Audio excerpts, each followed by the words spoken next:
open salon concept versus a suite. So if you were to have salon besties getting their hair done at the same time, who would you have in there?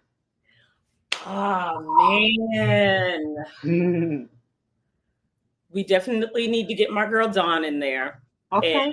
we've mistakenly had the same hair multiple times over the years. She and I have been friends since, how old is Kiana? Oh my God. Like 27 years, Oh 28. wow.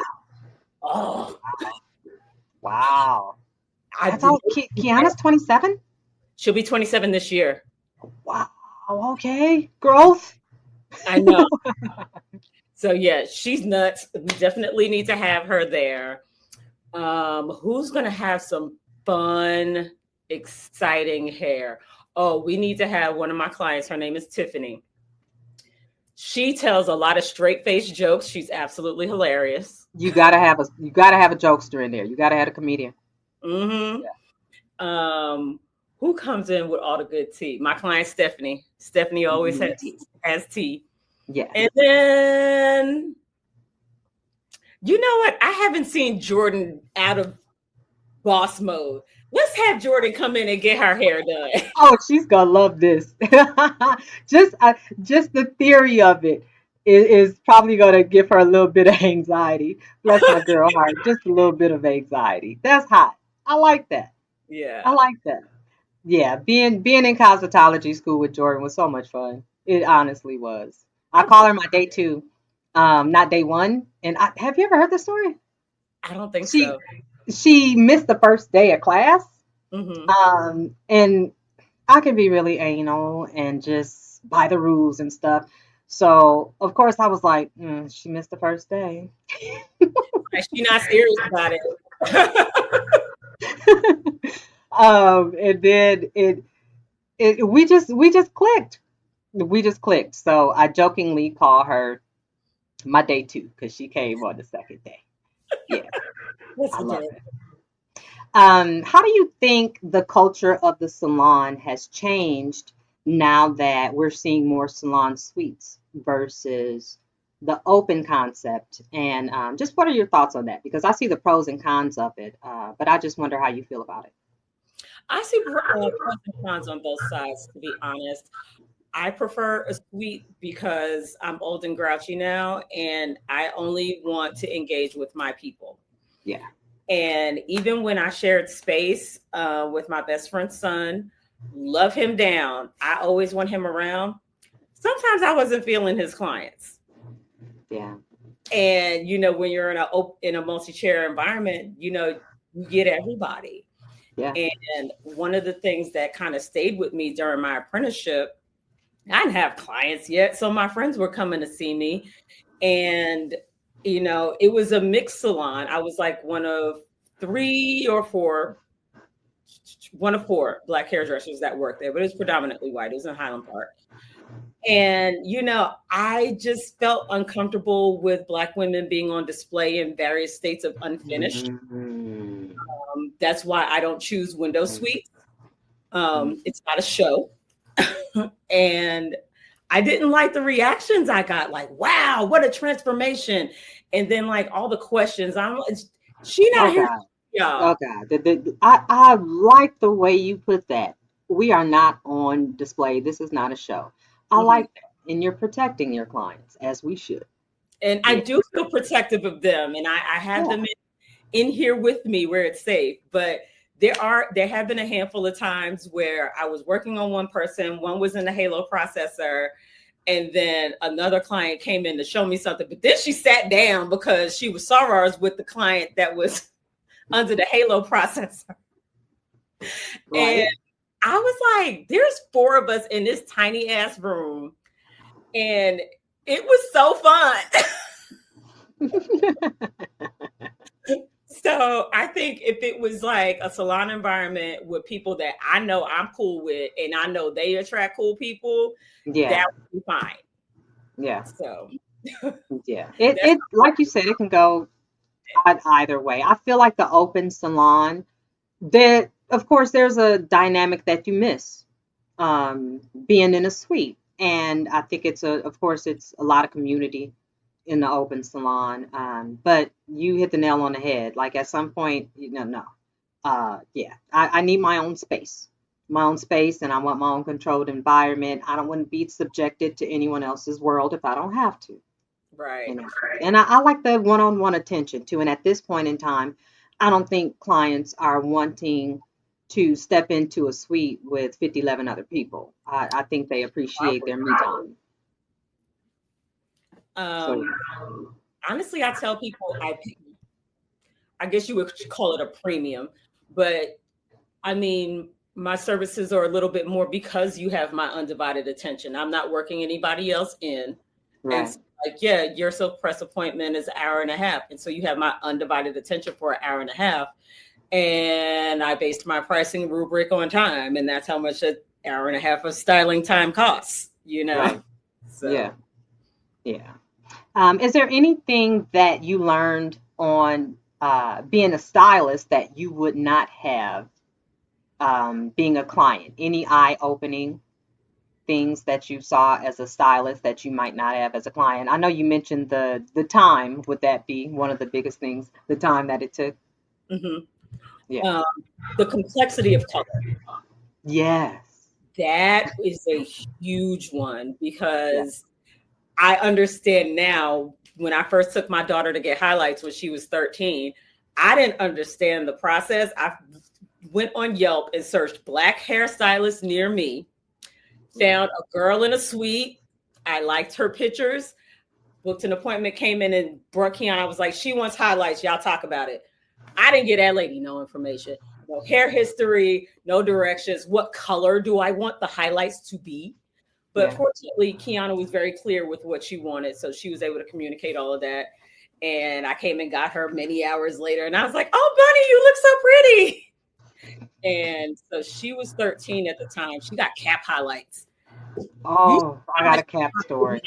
And they was pulling. Ooh. I got a bad cap story. Yeah, I'm actually interviewing one of my homegirls next week. She had hair like mine in college, natural, had never got it colored. I pulled it through a cap, hours, pain. That color did not take.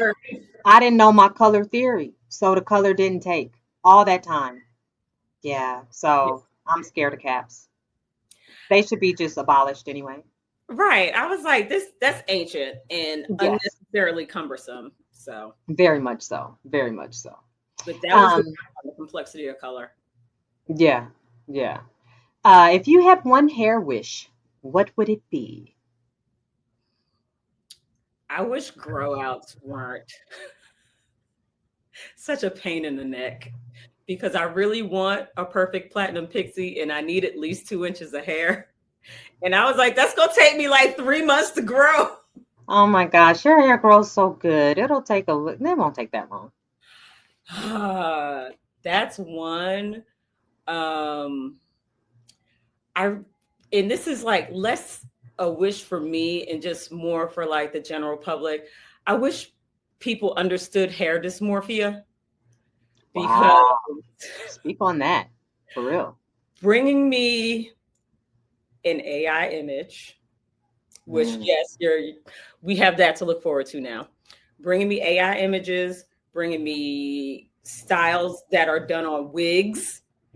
Yeah. And then, curly styles that are completely different curl diameter than what you have. I'm like, I can do it. It's not going to look the same on you. Yeah. And I wish there was an easier way and that more people understood if you're looking for inspo, you need to look for hair that looks like yours. Yeah. Hair dysmorphia. You should coin that term, trademark it, speak about it. We need that. Bad. Yeah. All right. I've got one, I think. Let's see here. I'm going through my notes.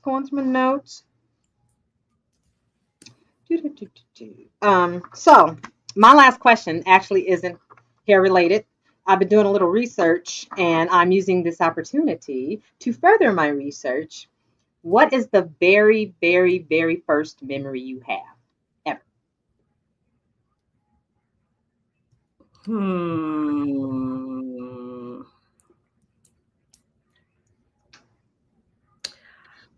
Riding trikes with my cousin Jerome. Okay. About what age? Ish. 3-ish. Okay. Mm-hmm. Anything that sticks out? Just riding your trike. I remember he was obsessed with Chips, the TV show. And now I realized, I was like, it was about the California Highway Patrol, but they were on motorcycles. And so for him, his trike was his motorcycle. And yeah. And now that I think about it, I think we were older than that. So I guess like my early memory, because I was 3 the first time I ever went out, my first flight anywhere. And I was with my grandmother, the one that I look exactly like. We went to the Bahamas and I was 3. Okay. So, mm-hmm. Interesting. I'll let you know what I'm finding, and I am starting to notice some patterns. Very interesting. Thank you for sharing that. I really appreciate it. Before I let you go, could you please run down a list? Not a resume, but I just want everybody to know how awesome you are. So, can you give us just a little list of all the hair-related places that you've worked at, and some of your non-hair career? I don't even know what to call your non-hair career, just because you've had such a good. Yeah, let's just go ahead and please toot your own horn, because you're going to do it better than I can, and I really want people to know how awesome you are. Thank you. So I graduated from SMU in 2004 with a Bachelor's of Arts in English and creative writing. I worked in corporate marketing for 10 years because that was the first place that hired me. And I was like, this is cool. And so I continued to do that. Since I had a writing background, I worked as a freelance writer from 2002 up until like maybe a year or 2 ago.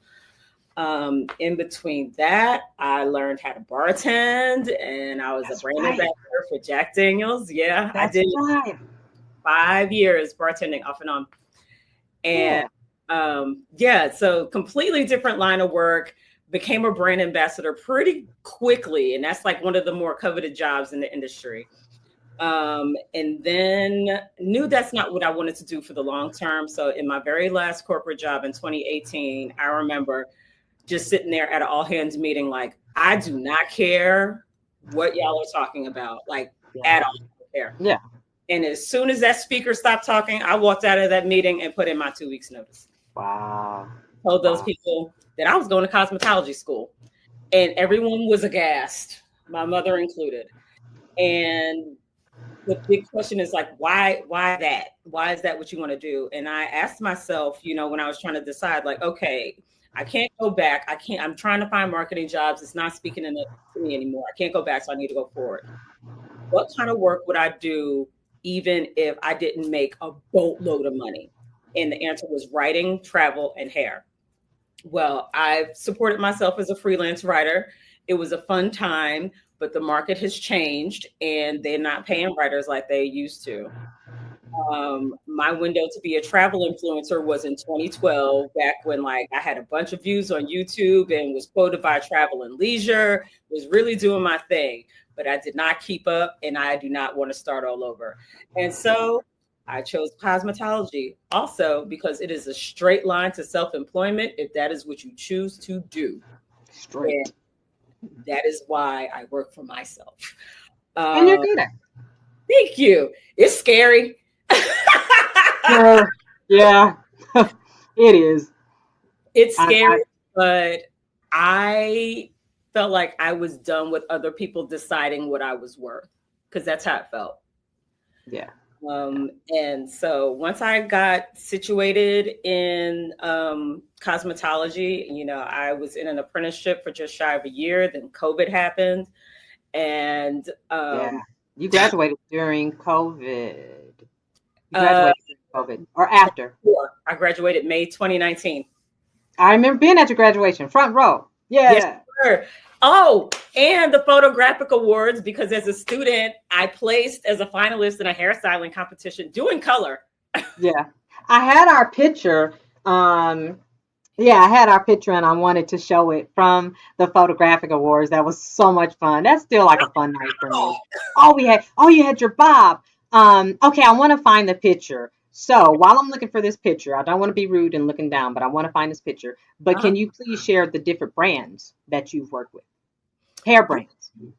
Look, I'm gonna tell you the story. So, Oh, come through. as a graduate of the Toni and Guy Hairdressing Academy, there were two Black women in leadership that kind of paid attention to me. And one of them was Sam Finley. She was on the artistic team. Yeah. And we followed each other after I graduated. And she just kind of kept an eye on me in the background. And fast forward to about 2021, I think. Bedhead needed someone to teach their artists curly hair cutting. And at first I said no, because at the time, wait, they needed someone to teach their artists curly hair cutting. Sam thought of me because I had been, chosen curly hair as my focus, gave my information to the folks over there at Bedhead. I declined because I was already an artist at Purology. The job Purology, shout posted out. at Purology. I was like, that looks like fun. I applied. I got in. And I did mostly trade shows with them. I didn't get a chance to teach any classes. Did a lot of training. And I do have to say that the L'Oreal facilitation training is top tier. I did not forget. I keep forgetting that I worked for L'Oreal for a hot second too. You sure did. During COVID. Yeah, right before COVID and during COVID. It saved me. Yeah. Mm-hmm. But their facilitator training is top tier. And I still use a lot of those techniques today. So I declined because I was a Purology artist. And they were like, well, it's not public facing, so they don't need to know. And I'm like, Hey, they was like, make your paper. but then I said no again because I had a trip planned to New York. I was like, it's already paid for. They told me, we will eat the cost of your trip if you stay and teach. Oh, wow. Well, guess what? Okay. I stayed and taught the class, got incredible feedback, which was very fulfilling and very humbling for me because like some of those artists have been in the business 20 plus years. Yeah. And here I am, crispy new, like maybe 3 years out of hair school, teaching them things, which is like wild. And then they liked me so much that they invited me back to be part of the Creativity Without Compromise campaign. So I styled hair for the commercial. I was in the commercial. I have cutting and styling tutorials online for Bedhead, like teaching their techniques. And then I have a sizzle reel. It was an artist reel to meet the artist. And that lives on my Instagram profile. And then one day I get a DM from the education, one of the regional education directors from Moroccan Oil. And she's like, hi, we're looking for talented artists in the Dallas area. And I wanted to know if you wanted to talk because I really love your work. I refreshed the screen because I thought it was a joke. When I looked, it was like, what kind of question is that? Of course I want to talk. Right. That was an easy yes. I've been a Moroccan Oil fangirl since like I went independent. Yeah. And like no shade on Purology, but Moroccan Oil was like when I bought my first back bar, that is what I bought. Yeah. Had a great time with Purology, but when I did the Creativity Without Compromise campaign, that's when I did have to sever ties with them because it was public facing. I didn't necessarily have to break up with Bedhead. I was more of like a friend of the brand. I wasn't really like an educator for them. So it made for an easy transition to be working with Moroccan Oil. And I love it. They send me all the places. And I expect to have something very cool to share soon. So nice. I will keep you in particular updated about that. Right, thank you. And I do plan on having Moroccan Oil, the Moroccan products for the head spa in my back bar at Rooted in Dallas. So I'm really excited to get familiar with it. Yeah, I can give you a PK class. Yes, I love it. I love it. All right, I have found these photos. We're gonna share a couple photos. Yes. Oh wow, you're young, young. Oh my gosh. Oh wow, look at us. Oh, yay. Yeah, that's that photographic. Wait, hold on, which one? Oh yeah, you got a couple. We were Yep. cute, cute. Yes, very So much. this was the photographic awards that Toni and Guy has every year. And it was really cool. I had, if I did, oh, I hadn't been in years. It had been, I'm sure, about 10, 15 years or so. But I'm sure as you remember, I was in there being, I don't know what you call it, but I had all the tea from back in the day. I'm like, oh, wow, that person is the director? Oh, well, let me tell you about that. So it was cool to really see how people have grown in their career within Toni and Guy, too. So great times, Getting great times. on everybody. Yeah, yeah, yeah. Hey, that's the stylist. I mean, that's what we're here for. We got tea. We don't spill it. We very purposefully disperse the tea. Right. We sprinkle it out. Just a little sprinkle. Well, thank you so much. This has been an amazing conversation. I cannot wait to have more conversations in person. I cannot wait to have you in. Look, I've got to find another way to put it, but it's so funny. I can't wait to have you in the bed. I'm like, I gotta find another way to say it, but it's a shampoo bed, so that's Yeah. what it is. Well, I'm Um, looking forward to it. I haven't been in one.